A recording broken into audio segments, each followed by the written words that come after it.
The WNBA is literally shut down right now. No trades, no signings, no business at all. And it's not because of some external crisis. It's because the players' union just pulled the nuclear option and banned all contact between players and teams. The same union leaders who spent 2 years trying to erase Caitlin Clark from the league are now demanding $2.5 million max salaries, while secretly building their own rival leagues.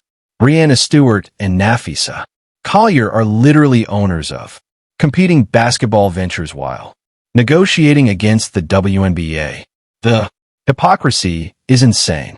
If the WNBA season is canceled, where do you think Caitlin Clark should play? Let us know down in the comments below.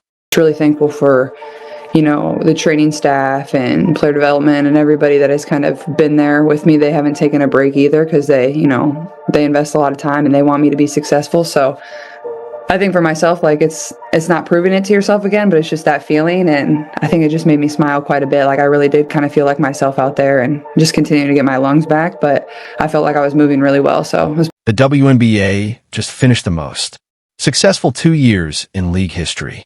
Caitlin Clark brought millions of new fans through the doors.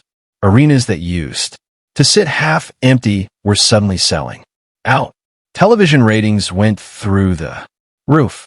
Corporate sponsors lined up to write massive checks.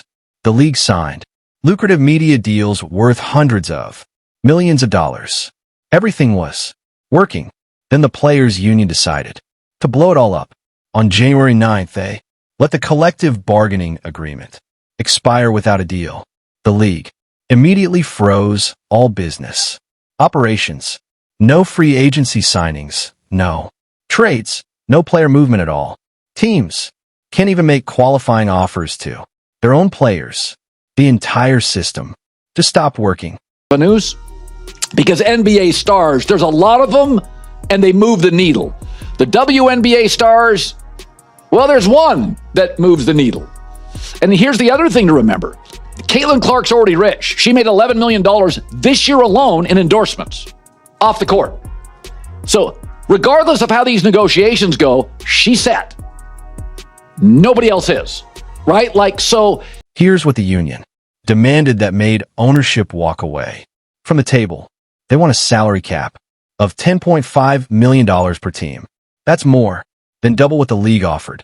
They want maximum salaries of $2.50 million for individual players. The league's best offer was around $1.30 million, with potential to reach nearly $2 million over time. The union also demanded 30% of gross revenue, while the league countered with 70% of net revenue. These numbers don't even live in the same universe. The timing makes this whole situation absolutely ridiculous. Clark just delivered the biggest ratings boost in WNBA history. Attendance records fell every single week.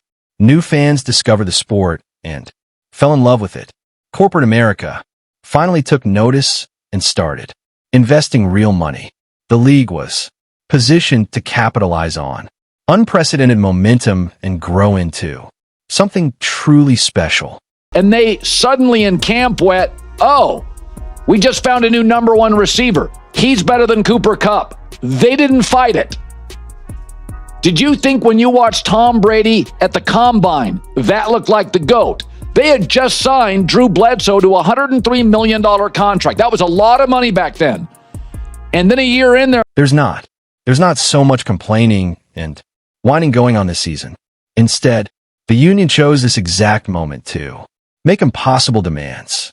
Portland Fire and Toronto Tempo were supposed to join the league as expansion teams.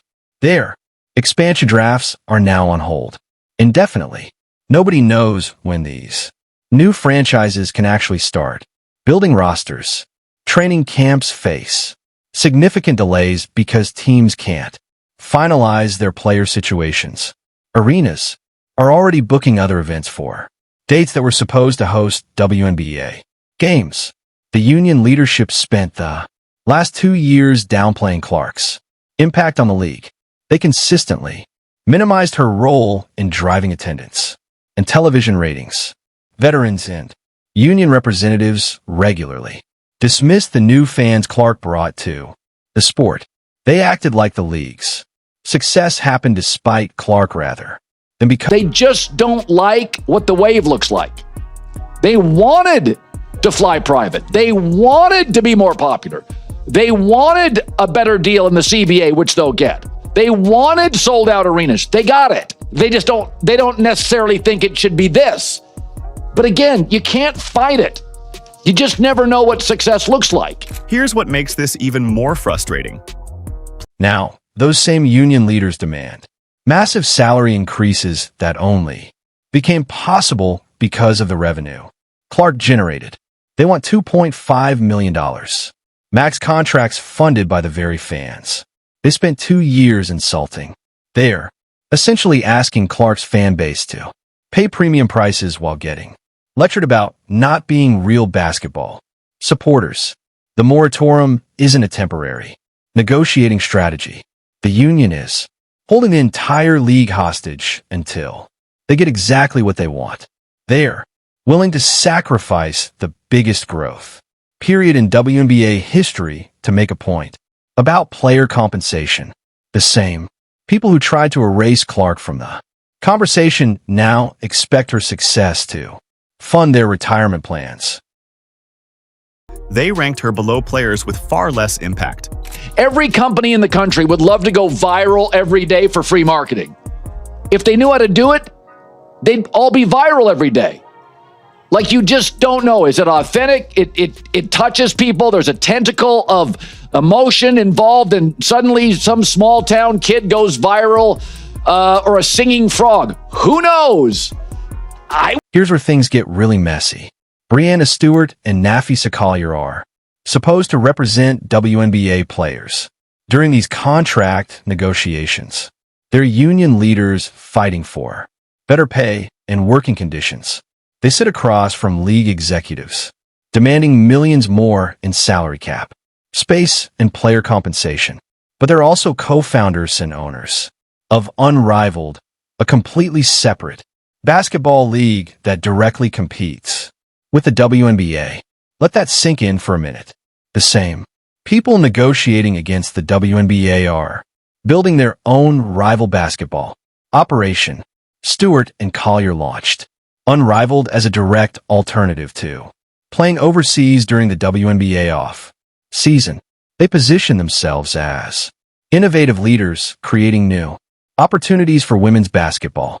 They raised funding, secured venues, and recruited top talent to join their venture.